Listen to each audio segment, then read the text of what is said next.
तो एपिसोड के स्टार्टिंग में नारुतो कहता है कि तुम्हें देखकर अच्छा लगा बुशी ब्रो। वहीं साकुरा और इनो दोनों एक दूसरे से लड़ रहे थे कि कौन सबसे ज्यादा पढ़ा लिखा हुआ है और पीछे साई नोट करता जा रहा था।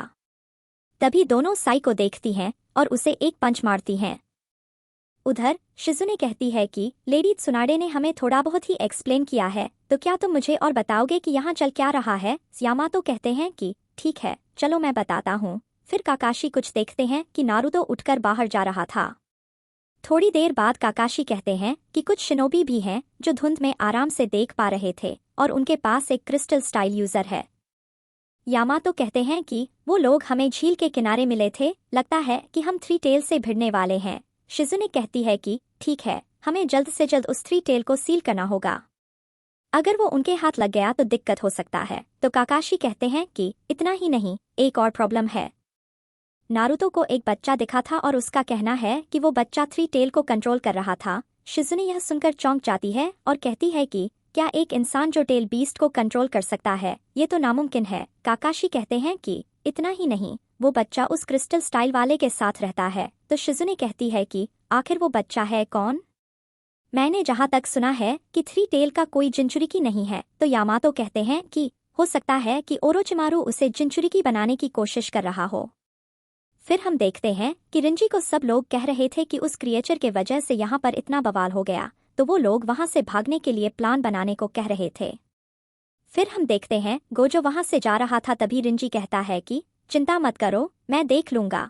फिर वो गोजो को कहता है तुम कहाँ जा रहे हो, अगर तुम गुरेन को बताने जा रहे हो तो मैं तुम्हारे साथ चलना चाहूंगा। तो गोजो कहता है कि बताओ मुझे, क्या तुम गुरेन को धोखा देने वाले हो। रिंजी कहता है कि नहीं बिल्कुल भी नहीं, मैं गुरेन के लिए बहुत ही वफादार हूँ। वैसे तुम्हें क्या लगता है कि मैं यहाँ क्या कर रहा हूँ। मैं अपने पूरे परिवार को गांव में छोड़कर आया हूँ और मुझे पैसे चाहिए ताकि मैं उनका ख्याल रख सकूं। फिर हम देखते हैं युकिमारू उठता है और कहता है कि गुरेन कहाँ चली गई। फिर काबुतो कहता है कि उसकी चिंता मत करो, क्यों न हम ओरोचिमारू के पास चलें। लेकिन युकिमारू कहता है कि नहीं, मुझे गुरेन के पास जाना है। फिर वो वहां से जाने लगता है, तभी काबुतो उसे पकड़ता है और उसे एक थप्पड़ लगाता है। तभी गुरेन काबुतो पर अटैक कर देती है और कहती है उससे दूर रहो और तुम यह क्या कर रहे थे। तो काबुतो कहता है कि कुछ नहीं, बस उसे अनुशासन सिखा रहा था। अगर इसे कुछ हो गया तो लॉर्ड ओरोचिमारू मेरे पर बहुत ही गुस्सा करेंगे। खैर यह पहले बोलता भी नहीं था, लेकिन अब इसे देखकर अच्छा लग रहा है। तो गुरेन कहती है कि अगर दोबारा तुमने युकिमारू पर हाथ उठाया तो अच्छा नहीं होगा। फिर काबुतो कहता है कि हाँ ठीक है, बस हमारे टेस्ट सब्जेक्ट पर ध्यान रखना। फिर वो वहां से चला जाता है। तो गुरेन युकिमारू से पूछती है कि क्या तुम ठीक हो। युकिमारू कहता है कि हाँ बिल्कुल, मुझे वो हाइड आउट में दोबारा नहीं जाना। फिर हम देखते हैं कि काबुतो कहीं पर जा रहा था। फिर वो कहता है कि तो कैसे हो रिंजी। तभी वहां पर रिंजी आता है और कहता है कि मुझे डर है कि वो युकिमारू से काफी अटैच हो चुकी है। काबुतो कहता है कि मुझे पता है लॉर्ड ओरोचिमारू इस मामले को देख लेंगे, लेकिन मैं चाहता हूँ कि तुम उस पर नजर रखो। फिर रिंजी कहता है कि तो मैं तुम्हारे लिए जासूसी करूं, क्यों न मैं खुद लॉर्ड ओरोचिमारू को रिपोर्ट करूं। काबुतो कहता है कि तुम्हारे कहने का क्या मतलब है। तो रिंजी कहता है कि मैंने तुम्हारे लिए काफी जासूसी किया है, मैं उस जेल में तुम्हारे लिए गया था और अब तुम गुरेन पर जासूसी करने को कह रहे हो। फिर काबुतो कहता है कि तुम साफ साफ क्यों नहीं कहते। तो रिंजी कहता है कि तुम बहुत ही स्मार्ट हो काबुतो, मुझे कुछ नहीं चाहिए, तुम चाहे मुझे कितना भी ऑर्डर दे दो, लेकिन मैं सिर्फ और सिर्फ लॉर्ड ओरोचिमारू के अंडर काम करता हूँ। और रही बात यह सिचुएशन की, तो यह काम सिर्फ और सिर्फ मैं ही कर सकता हूँ और मैं तुम्हारे से काफी ज्यादा ताकतवर हूँ। मेरा मतलब अगर तुम्हें कुछ हो गया और लीफ निंजा तुम्हें मार दें तो तुम नहीं चाहोगे कि लॉर्ड ओरोचिमारू को कोई रिपोर्ट करे। फिर काबुतो कहता है ठीक है, मैं तुम्हें उनके पास लेकर जाऊंगा।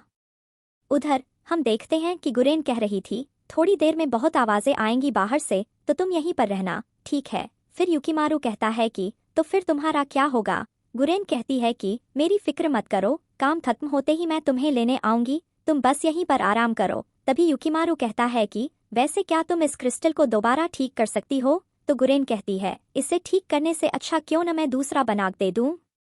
तो युकिमारू कहता है कि नहीं, मैं इसे ही रखना चाहता हूँ। फिर गुरेन वो क्रिस्टल को ठीक कर देती है और युकिमारू कहता है कि तुम कहीं चली तो नहीं जाओगी। मैं सिर्फ तुम्हारे साथ रहना चाहता हूँ। तो गुरेन गुफा से बाहर भाग जाती है और अपने मन में कहती है कि ये मैं क्या कर रही हूँ, यह सब टाइम वेस्ट है। तभी उसे कुछ आवाज सुनाई देती है और वो ऊपर देखती है।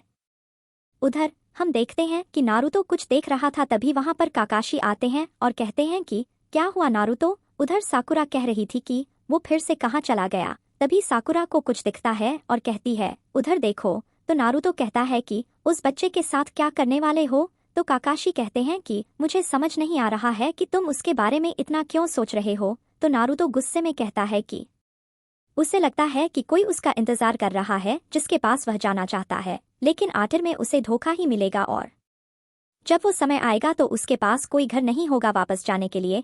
वहीं पीछे साकुरा कहती है वाह। तो उस समय वो सासुके के बारे में बात नहीं कर रहा था। फिर काकाशी कहते हैं कि क्या यह इतना आसान हो सकता है।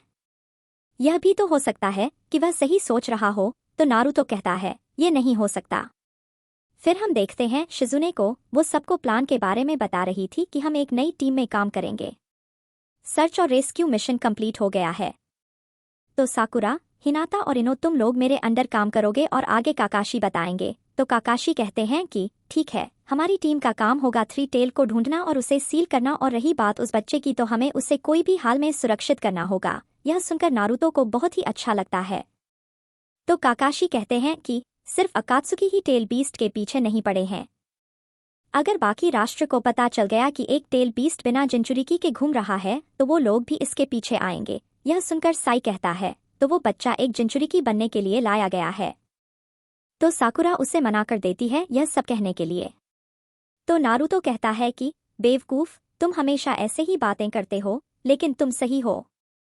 टेल बीस्ट को सील करना और उस बच्चे को सुरक्षित करना है ताकि वो मेरे और गारा के जैसा न बन जाए। तो शिजुने कहती है कि हाँ, लेकिन हम उसे पकड़ने नहीं वाले हैं, बस हम उसे दूसरे आयाम में भेज देंगे। यह आदेश लेडी त्सुनाडे का है। तो किबा कहता है कि हाँ, और एक प्रॉब्लम है। उस टेल बीस्ट के पास बहुत ही ज्यादा चक्र है, तो हम उसे सील कैसे करेंगे। तो शिजुने कहती है कि यह बहुत ही मुश्किल होने वाला है। साकुरा और इनो, तुम दोनों का मेडिकल अनुभव काफी काम आएगा। तो हिनाता कहती है कि तो फिर मैं कैसे मदद करूंगी। तो शिजुने कहती है तुम्हारा ब्याकुगन हमारा बहुत ही मदद करने वाला है। तो नारुतो कहता है कि हाँ हिनाता, तुम बहुत कमाल की हो। तो हिनाता शर्मा जाती है। फिर नारुतो कहता है कि चलो, लड़कियां तो चक्र कंट्रोल करने में माहिर हैं, वैसे क्यों न टेंटेन को भी सीलिंग टीम में डाल दें। यह सुनकर टेंटेन बहुत ही ज्यादा गुस्सा हो जाती है। फिर काकाशी कहते हैं कि बाकी लोग मेरे और यामातो के साथ काम करेंगे। फिर वो लोग पूछते हैं कि हम कैसे कैसे टीम में काम करेंगे। तो काकाशी कहते हैं कि नारुतो, साई, शिनो तुम लोग मेरे साथ रहोगे, क्रिस्टल स्टाइल वाले को हम लोग संभालेंगे और बाकी लोग यामातो के साथ जाएंगे। फिर यामातो सबको अपने अपने टीम में जाने के लिए बोलते हैं। फिर हम देखते हैं कि रिंजी आता है गोजो के पास और कहता है कि काबुतो ने बताया है कि वो फिलहाल लॉर्ड ओरोचिमारू के पास गया है। फिर गोजो कहता है कि तुमने जो पहले बोला मैं तुम पर भरोसा करता हूँ। उधर गुरेन झील के पास खड़ी थी और कहती है कि हिडन लीफ आने वाले होंगे तो पहले उन्हें खत्म करना होगा, उसके बाद थ्री टेल को। फिर उसे युकिमारू का याद आने लगता है तो वो कहती है कि मैं उसके बारे में नहीं सोच सकती, मैं सिर्फ और सिर्फ ओरोचिमारू के साथ काम करना चाहती हूँ। तभी हम देखते हैं कि वहाँ पर रिंजी आता है और कहता है कि देखो, धुंध खत्म होने वाला है। गुरेन कहती है कि चलो अब शुरू करते हैं। उधर शिजुने और बाकी टीम सभी लोग तैयार थे।